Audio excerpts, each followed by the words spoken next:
প্রিয় বন্ধুরা, আশা করি সবাই ভালো আছেন এবং যে যেখানে আছেন সুস্থ আছেন। আপনাদের সুস্থ শুভকামনা নিয়ে এই দুপুর রাত মুহূর্তে একটা ভিডিও স্থাপন করতে চললাম। তো এই যে আমি যে বলে থাকি গাছ লাগান, গাছের দেখেন কত উপকার। এই যে গাছ কি সুন্দর আমাদের গ্রামের পাশেই। আপনি এগিয়ে আসেন। এই দেখেন কি সুন্দর করে গাছের তলে যে বাঁশের মাচা, পুরানা জিনিস দেখেন। এই যে কি বাঁশের মাচা বানাইছে, এখানে কত হাওয়া, একটু বসে থাকে মনে হচ্ছে যে ঘুমিয়ে যাব, কিন্তু সেটা করলাম না। ঘুমিয়ে গেলে ভিডিওটা বানানো হবে না, এটা আপনাদের শেয়ার করে দিই। তো আর একটা জিনিস এখানে দেখলাম, এই ঠান্ডা হাওয়া বাতাসে একটা জিনিস উপলব্ধ করলাম। এই দিকে দেখা দেন, এই যে আমাদের এই যে কৃষি জমি যে আছে এগুলা, তো আমার নিজের না, কিন্তু আমাদের এলাকার আমাদের ভাই বেড়াদারি ভালো করে দেখা দেন।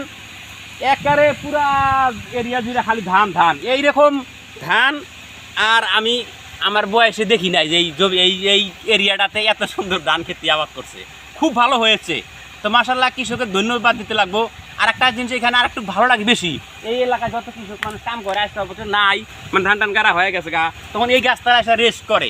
তো কাজেই এরকম গ্রামগঞ্জের আশেপাশে বা এরকম যদি রাস্তার পাশে আপনাদের জায়গা থাকে, ভালো করে এরকম করে গাছ লাগাইবেন, দেখবেন পুরা একবারে ঠান্ডা হাওয়া বাতাসে আপনারাও অনেক সময় রেস্ট করতে পারবেন।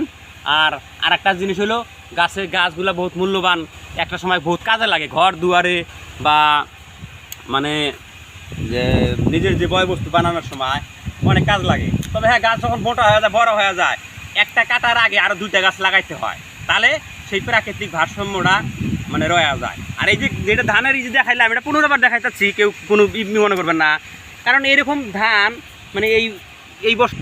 তো যাই হোক, মানে এটা দেখানোর উদ্দেশ্য হলো যে আমাদের অঞ্চলে এই শালি ধানের যে আবাদটা, এটা করে কম, এই বছর মানে খুব করছে আর কি।